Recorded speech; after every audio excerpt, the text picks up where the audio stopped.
Hello ವಿದ್ಯಾರ್ಥಿಗಳೇ, KCET third round result announce ಆಗಿದೆ. Result announce ಆದಮೇಲೆ ಏನು ಮಾಡಬೇಕು, what are the procedures? Seat ಸಿಕ್ಕಿರೋ ಸೀಟು ಬೇಡ, ಕ್ಯಾನ್ಸಲ್ ಮಾಡ್ಕೋಬೇಕು ಅಂದರೆ ಏನು ಮಾಡಬೇಕು? ಸಿಕ್ಕಿರೋ ಸೀಟು ಓಕೆ, ನಾವು ಕಾಲೇಜಿಗೆ ಅಡ್ಮಿಷನ್ ಆಗ್ತೀವಿ, ಅದಕ್ಕೆ ಲಾಸ್ಟ್ ಡೇಟ್ ಯಾವತ್ತು?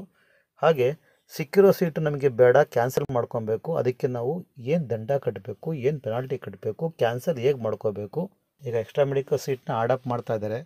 ಹೊಸದಾಗಿ ನಮಗೇನಾದರೂ ಈಗ ರಿಜಿಸ್ಟ್ರೇಷನ್ಸ್ ಮಾಡ್ಕೊಳ್ಳೋಕೆ ಅವಕಾಶ ಮಾಡಿಕೊಡ್ತಾರಾ ಅಥವಾ ಕಾಶನ್ ಡೆಪಾಸಿಟ್ನ ಕಟ್ಟೋದಕ್ಕೆ ಅವಕಾಶ ಮಾಡಿ ಕೊಡ್ತಾರಾ ಅಂತ ಭಾಳಷ್ಟು ವಿದ್ಯಾರ್ಥಿಗಳು ಕೇಳ್ತಾ ಇದ್ದಾರೆ. ಅದ್ರ ಬಗ್ಗೆ ಇವತ್ತಿನ ವಿಡಿಯೋ. ಓಕೆ, ಈಗ KCET third round result announce ಆಗಿದೆ, ಅಧಿಕೃತವಾಗಿ ಅನೌನ್ಸ್ ಆಗಿದೆ.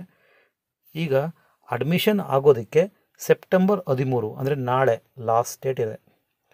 ನೀವು ಫೀಸನ್ನು ಪೇ ಮಾಡೋದು ಅಷ್ಟೇ, ನಾಳೆನೇ ಸೆಪ್ಟೆಂಬರ್ 13 ಮಧ್ಯಾಹ್ನ 2:15 ಒಳಗಡೆ ಫೀಸನ್ನು ಪೇ ಮಾಡಬೇಕು. ಹಾಗೆ ಕಾಲೇಜ್ಗೆ ಹೋಗಿ ಅಡ್ಮಿಷನ್ ಆಗೋದಕ್ಕೆ ಸಂಜೆ 5:15 ಒಳಗಡೆ ನೀವು ಅಡ್ಮಿಷನ್ ಆಗಬೇಕು, ಅಂದರೆ ರಿಪೋರ್ಟ್ ಮಾಡ್ಕೋಬೇಕು ಕಾಲೇಜ್ಗೆ ಹೋಗಿ. ನಾಳೆನೇ ಲಾಸ್ಟ್ ಡೇಟು.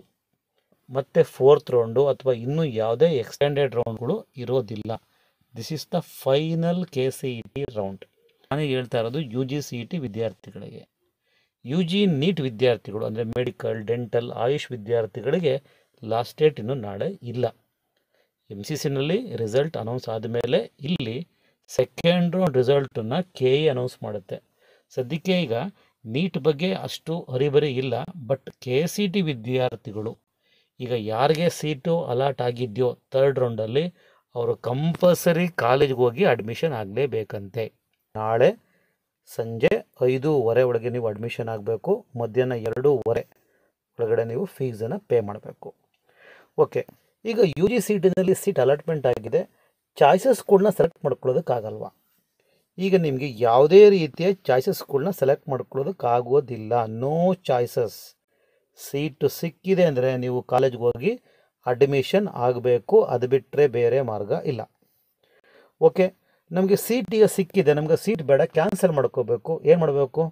ಇವತ್ತು KE ಆಫೀಸ್ ಮಲ್ಲೇಶ್ವರಂ ಬೆಂಗಳೂರಲ್ಲಿ ಹೀಗೆ ಭಾಳಷ್ಟು ವಿದ್ಯಾರ್ಥಿಗಳು ಸೇರಿದರು. ಏನಕ್ಕೋಸ್ಕರ ಅಂದರೆ ಸೀಟನ್ನು ಕ್ಯಾನ್ಸಲ್ ಮಾಡ್ಕೋಬೇಕು, ನಾವು ಮಿಸ್ ಆಗಿ ಹಾಕ್ಬಿಟ್ಟಿದ್ದೋ ಅಥವಾ ನಾವು ಹಾಕೇ ಇರಲಿಲ್ಲ, ನಾವು ಎಂಟ್ರಿನೇ ಮಾಡಿರಲಿಲ್ಲ, ಅಲ್ಲಿ ಈಗ ನಮಗದು ಸೀಟ್ ಅಲಾಟ್ ಆಗಿದೆ ಅಂತ ಹೀಗೆ ಬೇಕಾದಷ್ಟು ವಿದ್ಯಾರ್ಥಿಗಳು ಹೇಳ್ತಾಯಿದ್ರು.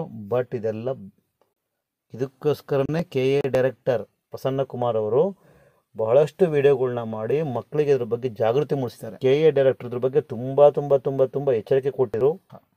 ಬಟ್ ಆದರೂ ಕೆಲವು ವಿದ್ಯಾರ್ಥಿಗಳು ಆಪ್ಷನ್ ಎಂಟ್ರಿ ಮಾಡಿ ಈಗ ಸೀಟ್ ಅಲಾಟ್ ಆಗಿದೆ, ಈಗ ಬೇಡ ಅಂತ ಹೋಗ್ತಾ ಇದ್ದಾರೆ. ಈಗ ಕಟ್ಟಿರೋ ಫೀಸ್ ಜೊತೆಗೆ 5 times ಪೆನಾಲ್ಟಿ ಫೀಸ್ನ ಕಟ್ಟಬೇಕು. ಪೆನಾಲ್ಟಿನೇ ಕಟ್ಟಲ್ಲ ಅನ್ನಂಗಿದ್ರೆ ಈಗ ಕಟ್ಟಿರೋ ಫೀಸನ್ನು ಮುಟ್ಕೋಲ್ ಹಾಕತ್ತಾರೆ, ವಾಪಸ್ ಕೊಡೋದಿಲ್ಲ. ಮತ್ತು 4 years ನಿಮ್ಮನ್ನು KE ಪ್ರಕ್ರಿಯೆಯಿಂದ ಬ್ಯಾನ್ ಮಾಡ್ತಾರೆ. 4 years ತನಕ ನೀವು ವೇಟ್ ಮಾಡಬೇಕಾಗುತ್ತೆ. ನೀವು ಮಾಡಿದ ಆಪ್ಷನ್ ಎಂಟ್ರಿಯಿಂದ ನಿಮಗೆ ಸೀಟ್ ಅಲಾಟ್ ಆಗಿದೆ, ರೈಟ್? ಮುಂಚೆನೇ ಅನೌನ್ಸ್ ಮಾಡಿದ್ರು ಥರ್ಡ್ ರೌಂಡಲ್ಲಿ ಸೀಟ್ ಸಿಕ್ಕಿದ್ರೆ ನೀವು ಕಂಪಲ್ಸರಿ ಇವಾಗ ಅಡ್ಮಿಷನ್ ಆಗಲೇಬೇಕು ಅಂತ. ನೀವು ಆದರೂ ಥರ್ಡ್ ರೌಂಡ್ಗೋಸ್ಕರ ಎಂಟ್ರಿ ಮಾಡಿದ್ದೀರಾ, ಸೀಟ್ ಅಲಾಟ್ ಆಗಿದೆ, ಅಡ್ಮಿಷನ್ ಆಗಬೇಕು. ಕ್ಯಾನ್ಸಲ್ ಮಾಡ್ಕೋಬೇಕು ಅನ್ನಂಗಿದ್ರೆ KE ಆಫೀಸ್ ಮಲ್ಲೇಶ್ವರಂಗೆ ಹೋಗಬೇಕು, ಅಲ್ಲಿ ನೀವು 5 times ಪೆನಾಲ್ಟಿ ಫೀಸ್ನ ಕಟ್ಟಿ ಕ್ಯಾನ್ಸಲ್ನ ಮಾಡ್ಕೋಬಹುದು. ಮುಂದೆ ಏನಾದರೂ ಇನ್ನೂ ಅದ್ರ ಬಗ್ಗೆ ಕ್ಯಾನ್ಸಲ್ ಮಾಡ್ಕೋಬೇಕು ಅನ್ನೋದಕ್ಕೆ ಏನಾದರೂ 5 times ಪೆನಾಲ್ಟಿ ಬದಲು 2 times ಪೆನಾಲ್ಟಿನ ಅಥವಾ 1 time ಪೆನಾಲ್ಟಿ ಕಟ್ಟಿದ್ರೆ ಸಾಕು ಅಂತ ಹೇಳ್ತಾರೆ.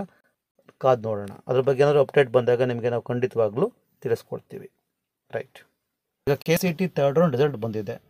ಇನ್ನೂ ಕೆಲವು ವಿದ್ಯಾರ್ಥಿಗಳಿಗೆ ಸೀಟೇ ಅಲಾಟ್ಮೆಂಟ್ ಆಗಿಲ್ಲ. ಈಗ UG CET ಥರ್ಡ್ ರೌಂಡ್ ಆದಮೇಲೆ ಸೀಟು ಉಳಿಕೆ ಆಗುತ್ತೆ. ಸೀಟ್ ಉಳ್ಕೊತವಲ್ಲ, ಆ ಸೀಟ್ ಏನಾಗ್ತವೆ ಅಂದರೆ ಆ ರಿಮೈನಿಂಗ್ ಸೀಟ್ಗಳನ್ನ KE ಕಾಲೇಜುಗಳಿಗೆ ವಾಪಸ್ ಕೊಟ್ಬಿಡುತ್ತೆ. ನಿಮ್ಗೊಂದು ವೇಳೆ ಯಾವುದೇ ಸೀಟು ಅಲಾಟ್ ಆಗಿಲ್ಲ, ಫಸ್ಟ್ ರೌಂಡಲ್ಲೂ ಆಗಿಲ್ಲ, ಸೆಕೆಂಡ್ ರೌಂಡಲ್ಲೂ ಆಗಿಲ್ಲ, ಥರ್ಡ್ ರೌಂಡಲ್ಲೂ ಆಗಿಲ್ಲ ಅಂದರೆ ನೀವು ನೇರವಾಗಿ ಕಾಲೇಜ್ಗೆ ಹೋಗಬೇಕು. ಅಲ್ಲಿ ಕಾಲೇಜ್ಗೆ ಹೋಗಿ ಅಲ್ಲೇ ಅಡ್ಮಿಷನ್ ಆಗಬೇಕು. ಇದುವರೆಗೂ ಯಾವುದು ಸೀಟು ಅಲಾಟ್ಮೆಂಟ್ ಆಗಿಲ್ಲ ಅಂದರೆ